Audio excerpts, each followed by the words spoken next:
E aí galera, é isso aí, está acabando o episódio sobre Friends. Você verá aqui a terceira parte. A gente tem alguns duelos com How I Met Your Mother, né? Não poderia ser diferente. E a gente tem alguns temas sobre Ligando Cristo. Então assista o vídeo, compartilhe, curta, se inscreva no canal e continue acompanhando Mente de Cristo. E Deus abençoe vocês.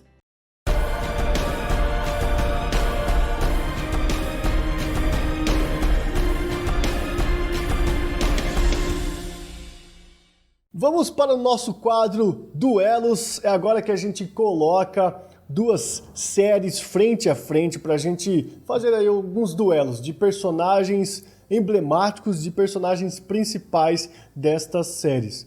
É lógico que a gente não poderia fazer outro duelo senão entre Friends e How I Met Your Mother. É lógico, isso aí é uma briga homérica, né, que vem de muitos tempos aí e nunca vai acabar, com certeza. E aqui a gente separou 5 duelos. Gente, infelizmente a Phoebe teve que ficar de fora, a gente tem 5 duelos, a gente não encontrou quem a gente duelaria contra a Phoebe. Então se você acha que tem alguém legal aí para duelar contra a Phoebe, coloca nos comentários e fala aí pra gente, na sua opinião, quem ganharia esse duelo. Mas vamos para... Só por não... Ó, Cleitão, eu acho que só por não ter uma Phoebe no How I Met Your Mother já é 5 pontos pro filme. Não tem alguém pra duelar com ela, não é verdade? Não, só nesse critério aí já é 5 pontos. Olha aí, os caras já estão revelando suas preferências, mas é isso aí. Vamos para o nosso primeiro duelo, é entre Ross e Ted. A categoria é a seguinte: quem mais sofre por amor? Vitão, na sua opinião. Olha, Cleiton, nessa opinião meu voto vai pro Ted, mas por quê? Porque o Ted, cara, ele é tipo um Ross piorado, cara. Ele se joga mais de cabeça em relacionamento que é mais sem futuro. Ele vê que o negócio é sem futuro e ele enfia a cabeça mais fundo no negócio, e aí por isso, claramente, ele sofre muito mais. Ô Josi, Ross, ele casou uma, casou duas, casou 3 vezes. Rapaz, esse cara sofreu demais por amor, não é? Não, realmente, o Ross, ele sofreu muito por amor. Ele tem muitos argumentos para ganhar essa parada. E sem contar que ele ficou 10 anos apaixonado pela mesma mulher, que é a Rachel, e ele só consegue ter, de fato, um relacionamento sólido com ela no final da série, né? Porque no decorrer da série eles terminam. Então é muito triste, coitado. Só que o Ted... Eita, achei que você ia voltar no Ross. Como o Victor bem disse, ele se joga de cabeça em relacionamentos assim, que tá na cara que não vai dar certo, sabe? Que ele não precisaria, não tem necessidade, o Ted.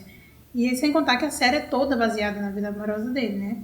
Então, pra mim, essa vai pro Ted. Ô Túlio, você vai com eles aqui ou você tem outro voto? Não, eu não vou não. Eu acho que existe uma diferença aí, né? Porque o Ross, ele sofre porque ele ama alguém, pensando aqui na Rachel, né, de forma específica, e ele não a tem. Então é algo muito mais concreto, é algo que ele a vê todos os dias e ele tem aquele sofrimento ali arrastado. O Ted, ele é um bobo que quer ser amado, que quer amar, mas ele não necessariamente tem ninguém em mente. Então é uma busca meio vazia. Por causa disso, eu acho que o Ross, de fato, ele sofre por amor. O Ted sofre porque ele é meio bobo. É isso aí, não, fechou. Então o Ted aqui ganhou a disputa entre quem mais sofre por amor. Vamos para o nosso segundo duelo, é entre a Rachel e a Robin. Quem é mais batalhadora? Nós vemos 2 moças de famílias ricas e que querem a chance de batalhar pela vida, de encontrar uma profissão que gostem e tal. No caso da Robin é jornalismo, no caso da Rachel é moda. Túlio, na sua opinião, quem é mais batalhadora? Quem batalhou mais aí para conquistar as coisas? Cara, nesse eu vou votar na Robin, porque eu acho que ela teve mais momentos em baixa, né? Ela ralou um pouco mais. Eu acho que por mais que a Rachel tenha esse processo de sair de uma família rica e ir para a cafeteria e depois ir trabalhando no ramo da moda, enfim, eu acho que a Robin ficou mais tempo ralando, só depois mesmo que ela tem o seu trabalho ali como jornalista reconhecido e consegue alguma coisa. Então, meu voto vai para Robin. Agora, parece que a Rachel nunca foi tão reconhecida em sua profissão quanto a Robin. Não sei, né, se isso influencia no teu voto, Vitor, isso?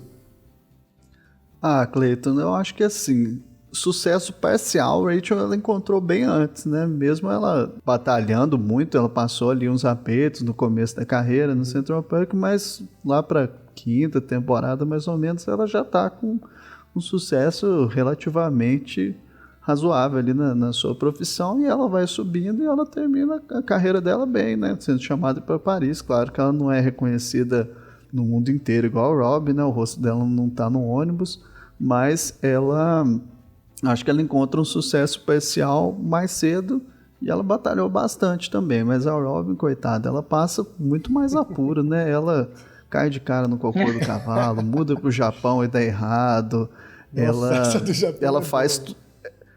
Ela, coitada, tem aquela apresentadora do Barcos lá que rouba o sucesso dela sendo muito mais incompetente. Então eu acho que assim, ela é muito competente, mesmo sendo competente, ela sofre muito mais até ela ter um mínimo de sucesso. Então eu Ela acho sempre que tem uns parceiros ruins, né, meu? Sempre tem uns parceiros que não tá afim de trabalhar direito. e que fazem mais sucesso que ela, né? Então, coitada, eu acho que ela sofreu mais, batalhou mais pra chegar onde ela tá. Teve que pousar um helicóptero sozinha pra começar a ter um sucesso. Então, acho que realmente meu voto vai ter que ir pra ela. Você vai com eles, Josi, ou você tem outro voto?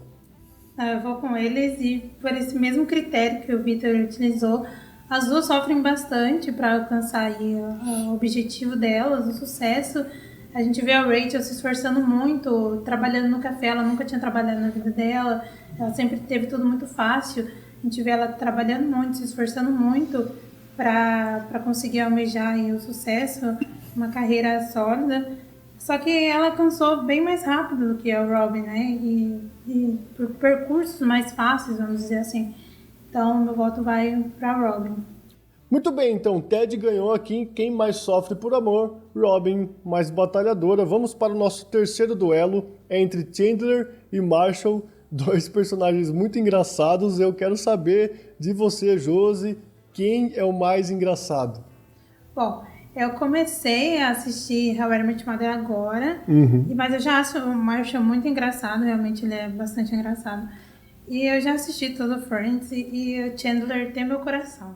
Ele é muito engraçado, ele ri de si mesmo, que também o torna mais engraçado. Ele faz, coitado, ele faz piadas com coisas ruins da vida dele e com tudo, né, na verdade. Quando tem um episódio que, lá no finalzinho, acho que é a primeira parte da do último episódio, ou um episódio antes, a Rachel tá se despedindo de todo mundo e ele nem consegue se despedir dela, assim, lógico, mais pelo lado tímido dele, mas aí ele começa a fazer piadinha também.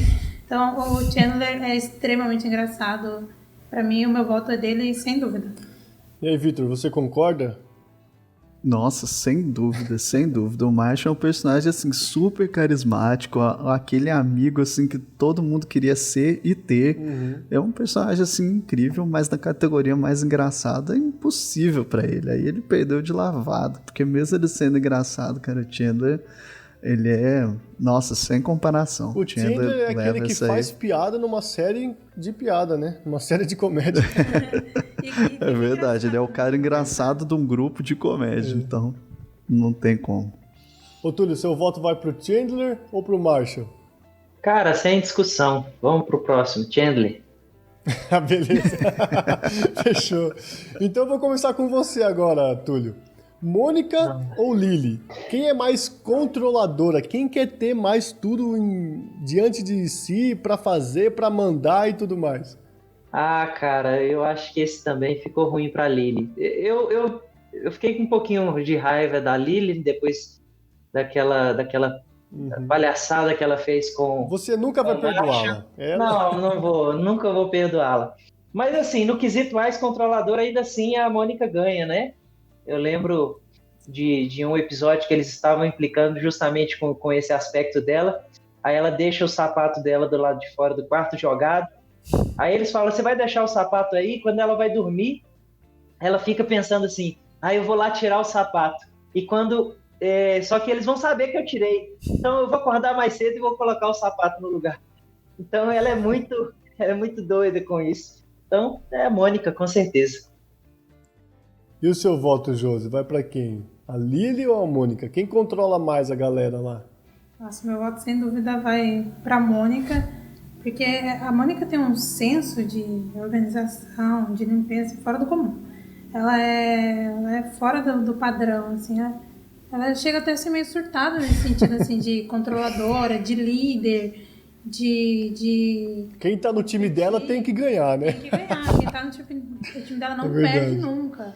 Quem tá no time dela tem que ganhar. Então, pra mim, é a Mônica, assim... Ninguém bateria a Mônica, assim, nem a Lily, nem ninguém, na minha opinião. Engraçado que o Chandler, né, acha que às vezes ele tá mandando um pouco, aí chega... É só ilusão. É a Mônica mesmo mais controladora, Vitão?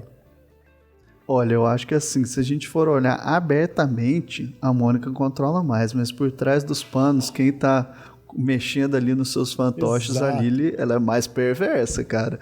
Ela controla a vida amorosa de todo mundo do grupo, ela vai manipulando por trás, vai jogando intrigas e mentiras e vai movendo as coisas. Eu acho que nesse sentido, a Lily é um pouquinho mais perversa. A Mônica, ela é aquela pessoa que é o controlador, assim, ela controla a vida do Chandler totalmente, ela controla ali as ações do grupo de amigos, mas ela nunca chega a entrar em coisas tão pessoais assim. Até a vez que a Rachel chama ela pra cuidar da vida amorosa dela, ela gosta, cuida, mas depois quando a Rachel fala que não quer mais, ela meio que deixa a Rachel errar do jeito dela, mas a Lily parece que ela não consegue suportar os amigos errando nessas coisas e ela vai lá e controla e mexe, então o meu voto vai pra Lily. E se desobedecer, né, ela faz igual as crianças lá que ela educa, né? Vai lá. Rouba alguma coisa sua. Ou tranca você no quarto até você tomar uma decisão. Ela desse jeito, ela é bem controlada. Beleza, um voto pra Lily, bom demais. Mas aqui, ó, tá 2-2 os duelos. Agora a gente vai pro duelo de desempate. Joey versus Barney. Quem é o mais mulherengo, Josi? Vou começar com você, na sua opinião. Quem errou mais nessa área aí, que não, rapaz, nem considerava as minas direito, ficava lá e era bem mulherengo? Bom, difícil essa batalha. Bastante concorrida, bem apertada, bem acirrada. Eu ainda tô conhecendo o Barney, mas o pouco que eu conheço já não gosto. O Joey ele não quer compromisso sério com ninguém, ele não quer um casamento, por exemplo, ele fica com uma menina e depois ele não retorna as ligações, as coisas que eles falam assim, né?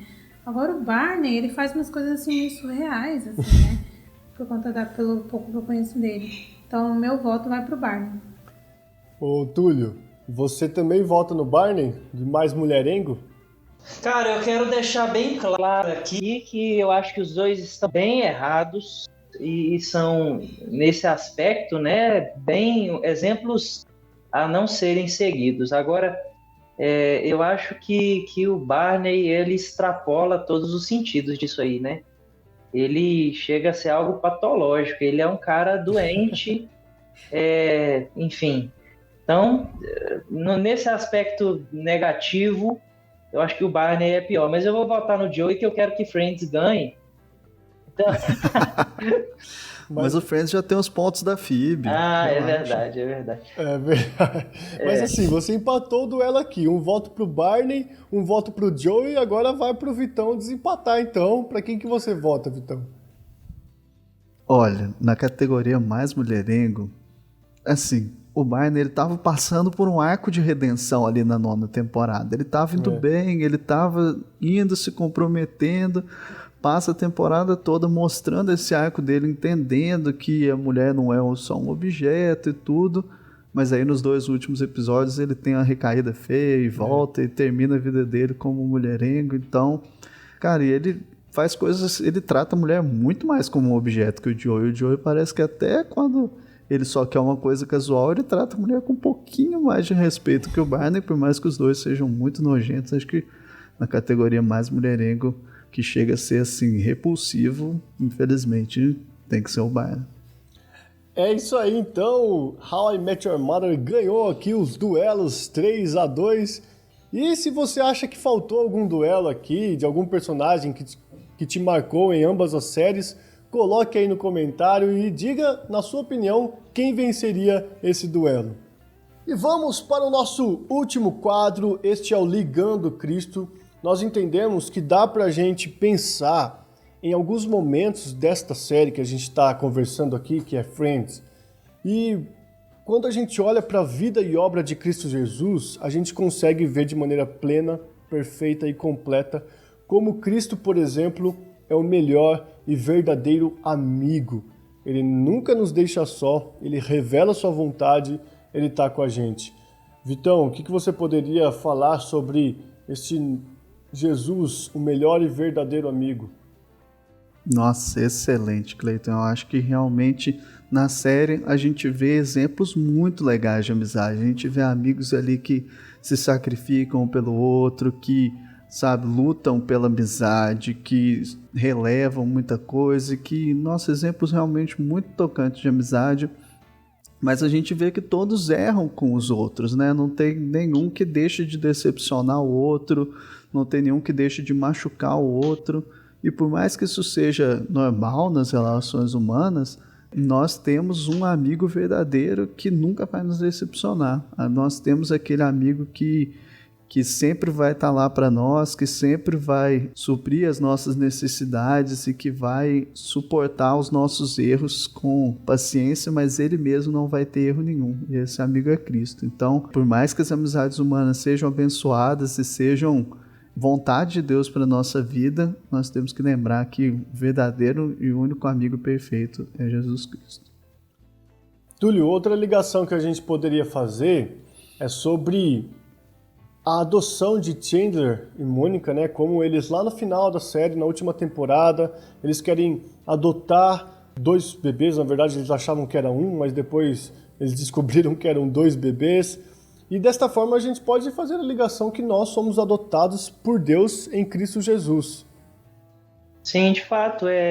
Também tem a Phoebe, né, que o seu irmão, ele adota os filhos da Phoebe, né, no caso, os trigêmeos, então aparece por 2 oportunidades isso. E é interessante a gente perceber essa dinâmica de amar alguém que não necessariamente seria naturalmente amado, né? Esse esforço a mais, essa espécie de sacrifício que existe na adoção e que primeiro nasce como um amor voluntário. O ato de adoção é algo que a gente poderia falar muito mais aqui, mas ele primeiro ama sem sequer conhecer, ele se dispõe a amar.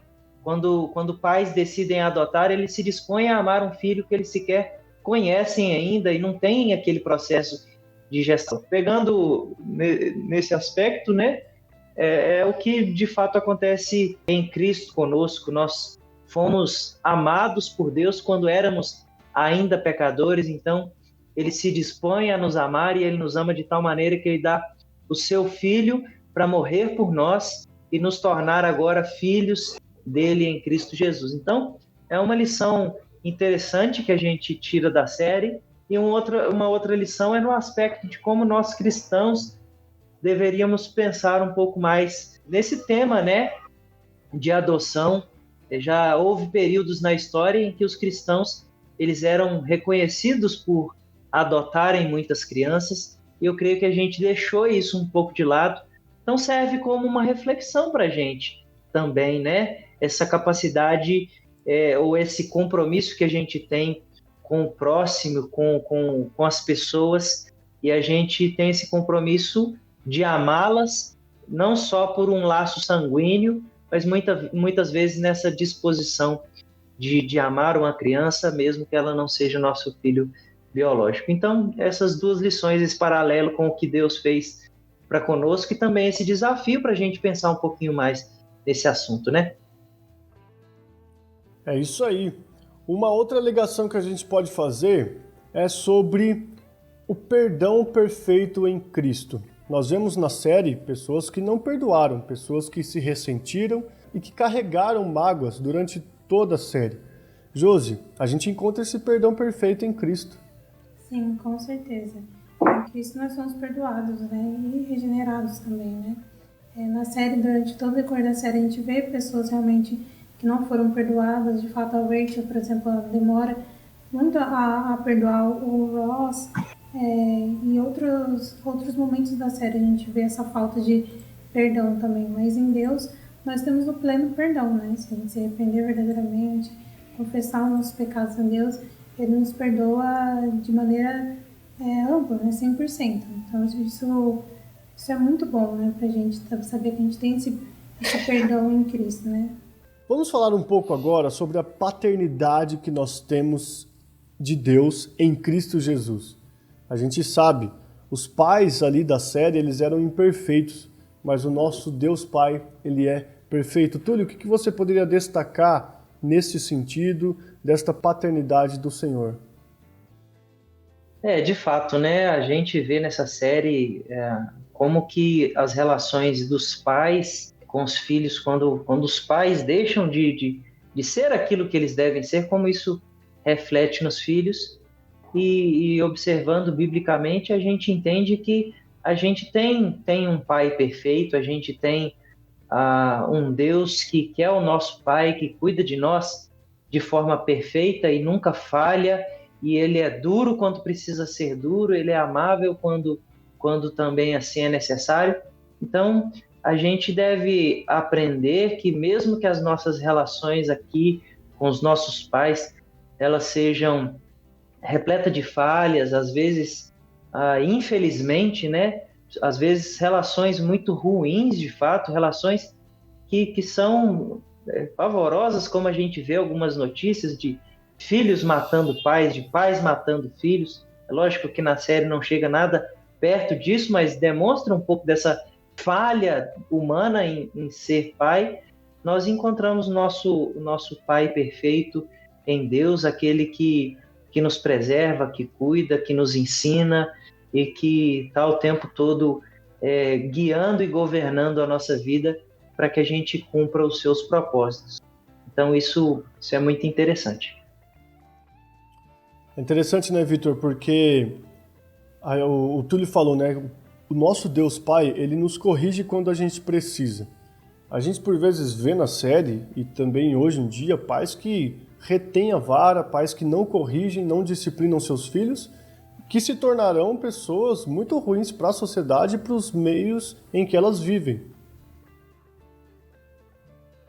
Sim, Cleiton, e a gente vê realmente o reflexo, né, disso na própria vida dos personagens, né? Todos carregam algum tipo de trauma por causa de erros dos pais, e muitas vezes, como você disse, esse erro é pela falta de uma repreensão, pela falta de uma correção, que é uma forma muito importante de amor, né? Porque quem ama, corrige, quem não ama, deixa para lá.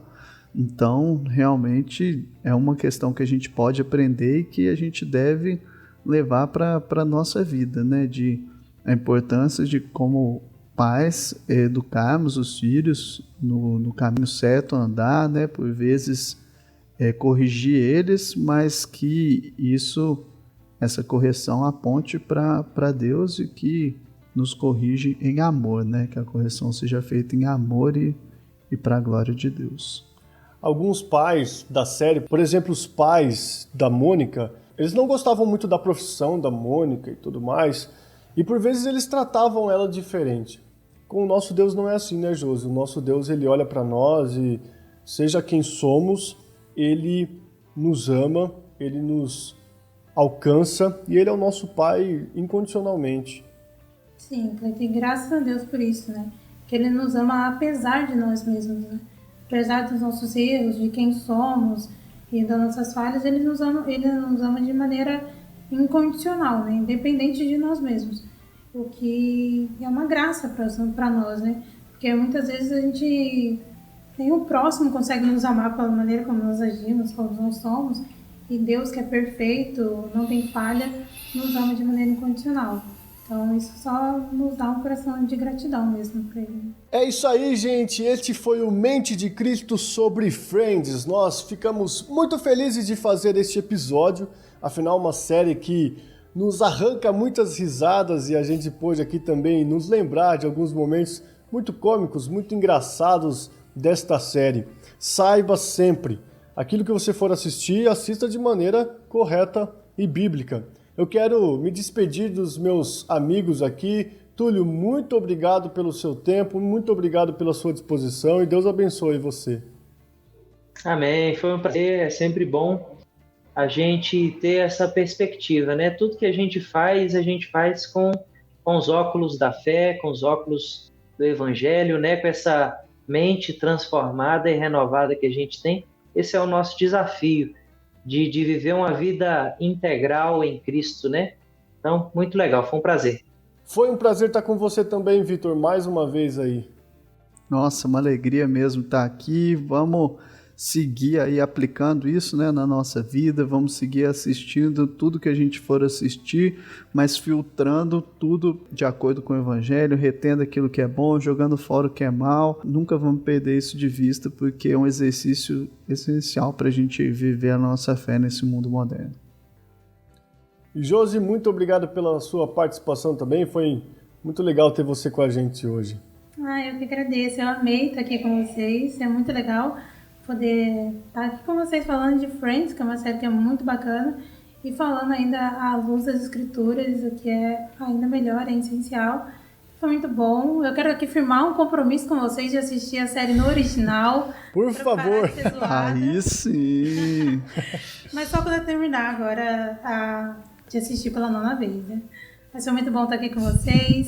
Se vocês forem assistir Friends, aí aproveitem já a nossa fala aqui para reter o que é bom. E Deus abençoe todos vocês. É isso aí, gente. Nunca esqueça, você deve glorificar a Deus em tudo aquilo que você faz, mesmo assistindo uma série. Então, saiba, quando você for assistir, pare, reflita, veja de alguma forma como você pode aprender, como você pode saber o que fazer, o que não fazer, com tudo isso aqui que a gente falou, ok? Deus abençoe vocês, foi um prazer, até uma próxima.